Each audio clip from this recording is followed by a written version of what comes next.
د میاګانو بچی تبا دي، د سیدانو بچی تبا دي، د شیخانو بچی تبا دي، د اجیانو بچی تبا دي، غرق دي، غږ نشي کول.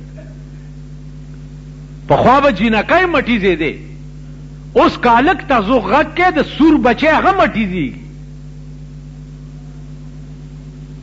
دا داسې ذلیل قوم دی. او وایې وقتاً فوقتاً خدای کم سړی چې واګې وشلی او د دین نه باغي شي د سپي په مرګ مري. مري که نه مري؟ د سپي غوندې مردار پروتي او د سپي په مرګ مري. مونږ ته به مرګ هم د سپي نصیب کیږي، د سړیتوب مرګ به مونږ ته نه نصیب کیږي. مونږ به د سپو په مرګ. قسم په خدای دی د یو قبر سره جماعت دی، باغی کې کم امام بچ ورغه ته تختیده بنو یو نه ما تاسو کو چې هلکه ته ولې راو تختیده تا ته ډیره تنخواه ملاوي. ما ته مولانا صاحب په خدای مې دې قسمی چې شپې به سم لاستم دې قبر نه به د سپو غپاره وته.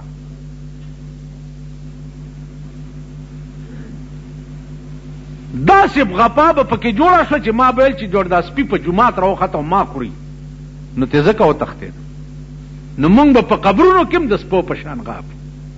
دا خو چې چمدید واقعات دي چې د قبرونو نه ښکرور لړمان راوتي، خلکو لیدلي دي. خلکو نه دي، ما لیدلي دي. ما او کچا ټتو کو نو بوزم ولا خیمم.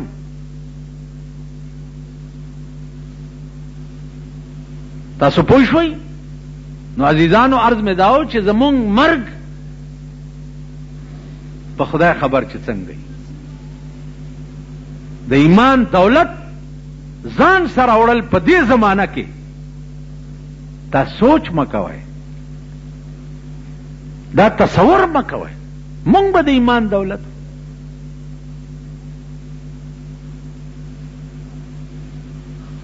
سارنه ولک تپوس کوي چې زه تماچې جوړوم، هلته استاد راته وی چې دا ګټه آرامه ده. مال هغه استاد دی چې کوم د امام دی د هغه علاقې خلک پوډر خرڅوي، چرس خرڅوي، اپیم خرڅوي، غلې کوي، ډاکې کوي، اجرتي قتلونه کوي. نو استاد ته وایي چې تاسو قلبې کې دغه خوراک وته کې خدای دې خانه خراب کړي. نو مونږ د مردار خورو امامان یو، زمونږ ټول خوراک مردار دی. زه اوس ویلی شم چې دې جومات ته لږه دا روټۍ دې راوړې ده، دا دې په حلاله ګټلې که په حرامه، دا ویلی شم. خو چې راوړي بس پلته یې ورته وویل چې زه په تندر دې ولګي اوس څه چل کې.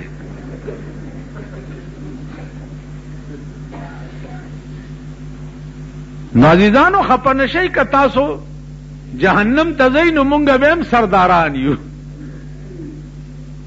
زه دا ویلی شم پادیره چې دا پلیت د جنازه زه نه کوم، د ژوند ما ته معلوم دی، د دې حرامي نکاح زه نه تړم، د زندگی ما ته معلومه ده. دا مونږ ویلی شو.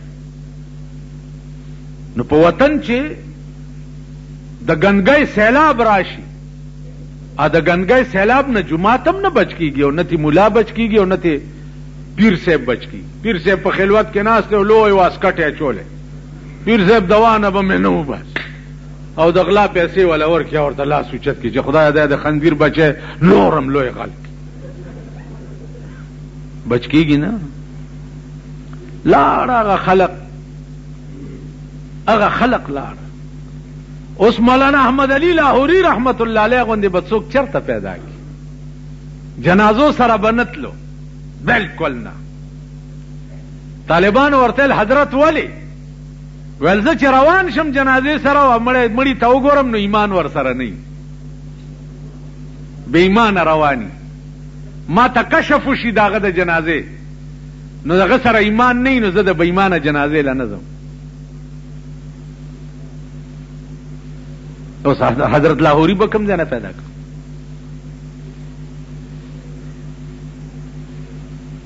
مونږ خو په 2 او په 5 روپۍ د 8 واړو جنتو ټیکټ ورکو. نو عزیزانو عرض میں داو چې سبحانک اللهم یو سبحان بس کده دې په وزن پوي شوي سبحانک د دې په وزن پوي شوي په خدای قسم چې جبه بمبله خبره بیا ونکي. د یو سبحان الله په وزن کا پوي شو. د بخاری شریف اخرینه حدیث دی اخرینه چې بخاری په ختم شوه دی.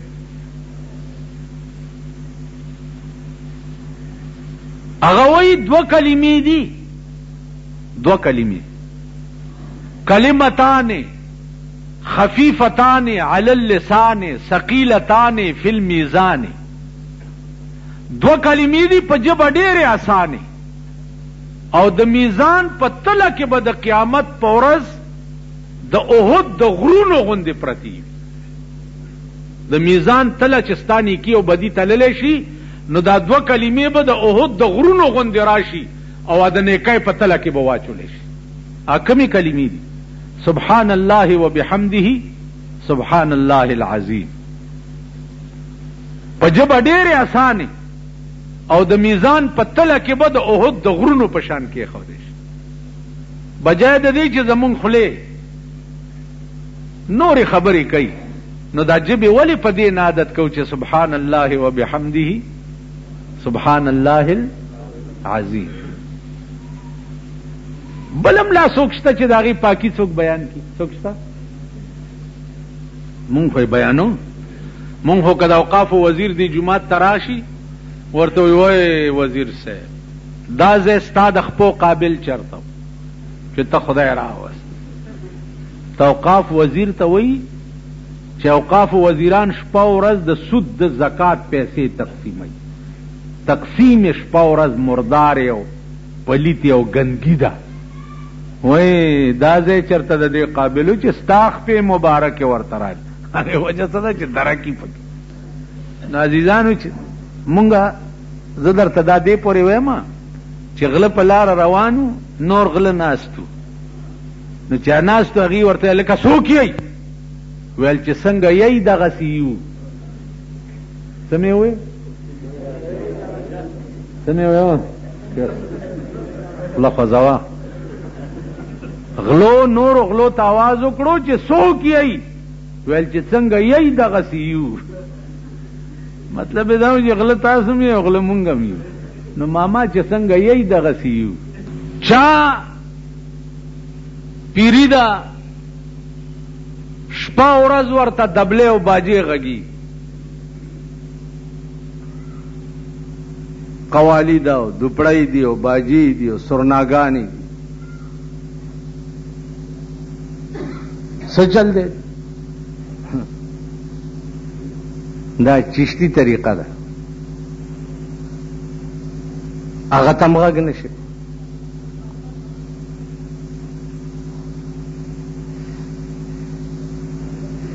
چا پکې صاحبه پیری ده وی دی په سپېږمو کې ذکر کوي.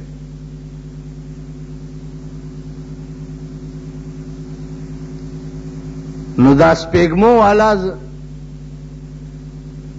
زمونږ هم ملګري پاتې شي.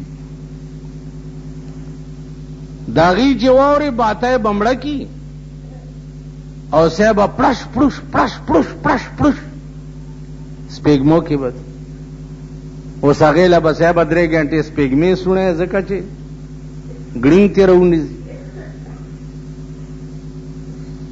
دا د سپېږمو ذکر دی.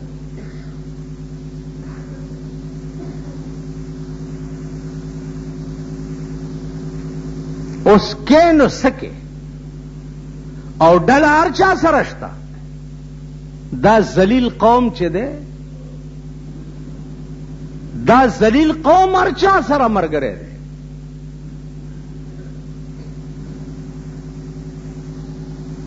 یو ته ورلم پلار راتلو مرګرو ته مې وی چې راځي دلتم دا ډېر دوم دام ډېر دی چې دا د قصه وګورو چې دی لا په کومه لوبه کې دی. چې ورننوتو صاحب مریدانو یې مالټې راوړې او کیلې میلې دی ډېر سات پس د کوټې نه راووتو حضرت صاحب. ما ورته ویل جي مونږ خو روان یو بس ستا ملاقات ته راغلو.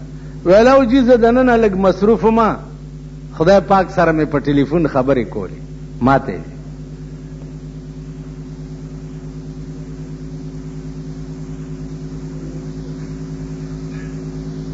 بس امرګرو ته مې وی چې را پاسې ته دا پس دله واوړېدو زه چې ځو اوس د سره څه کوې اوس کدله دې په دې خوله یو پړک ورکو دې تاڼې ته لاړو رپورټ یې وکړو ما به نیسي چې تا پړک ولې ورکړی دا هغه خپل کار دی دا خو ملک دی ازادي دی جمهوریت دی جمهوریت کې که څوک ګډېږي او که ښځی ګډېږي که لورې ګډېږي که زامنې ګډېږي که مرانتوب چې څوک کوي جمهوریت کې په هغې پابندي خو شته نه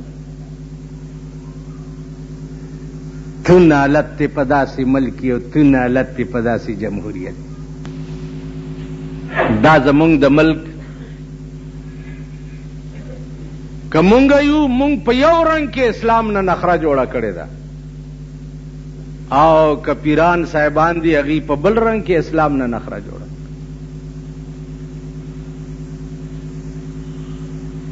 نو دې وجې نه عزیزانو عرض میں داو چې د قرآن کریم تفسیر چې ده هغه عمل د جناب رسول الله صلی الله علیه وسلم عمل اوس شریعت دام ده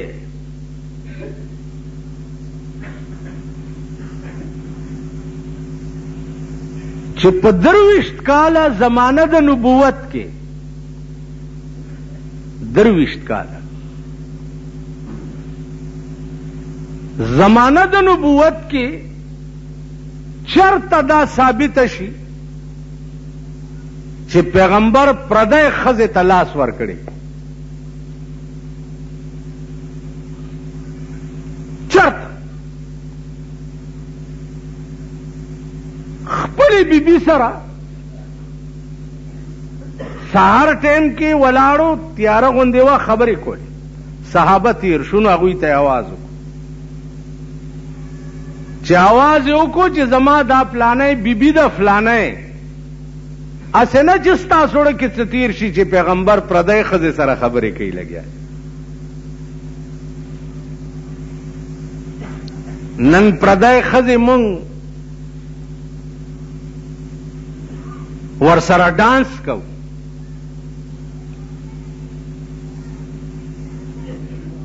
ګډېږو ورسره پردی ښځې جوړې کړي سینګار کړي مونږ په اسمبلو کې ځان سره کېنولي دي بیا دا قوم د سړي نه ښځې ته زیات په شوق ووټ ورکوي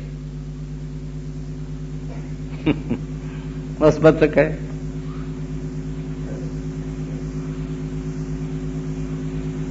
په بیډي ممبرۍ کې دلته یو تلک جانه ورته وي تلک جانه لنډره یو ورځ ما ولید اریان شو په بیډي ممبرۍ کې کمیټای کې د دې پېښور خلکو تلک جانې تم ووټ ورکړی و او هغه هم د کمیټۍ ممبره کړې وه د نورو نامې به درته زه څه عالم جمعې ورځ ده او ممبر دی اوس خولې نه مې نورې ګډې وډې بیا وځي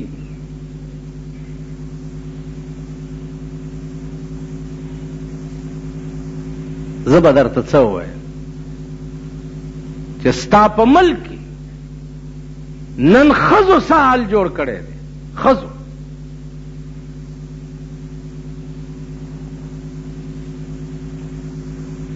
دې وجې نه عزیزانو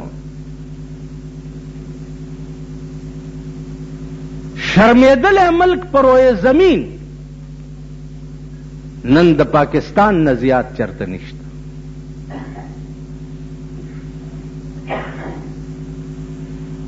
او نور به شرمیږي. اوس هغه بله خبره ده چې شرمیدل په څه شرمیږي نه.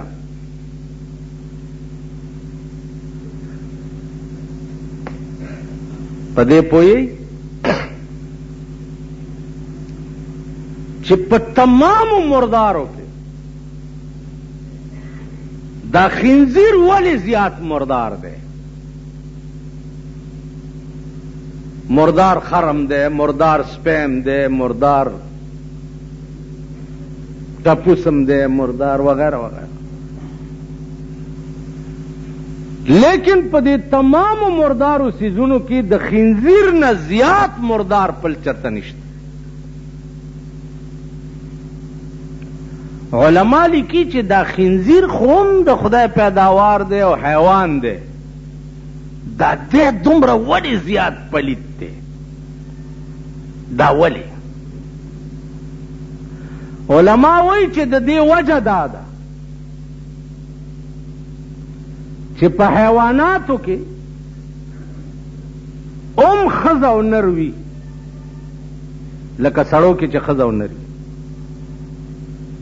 او په حیواناتو کې هم د سړو غوندې ښځې او نر جوړې وي، مارغانو کې وغیرہ وغیرہ. کم نر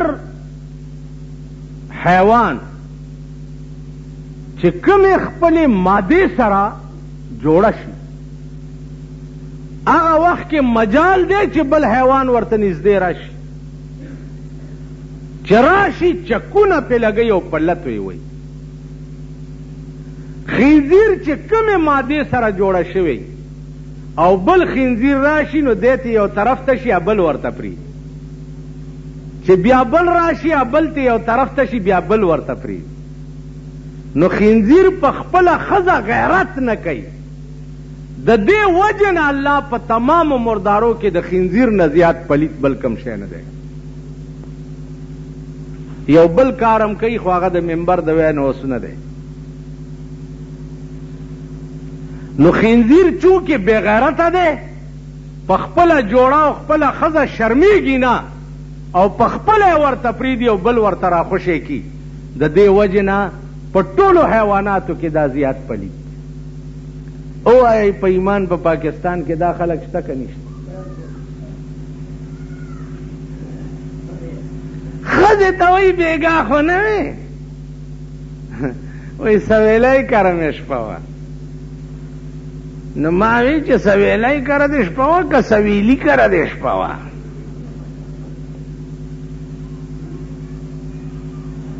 سهار تاسو وګوره میړه د باګړو دلی لاوده پروت او دا راوځي،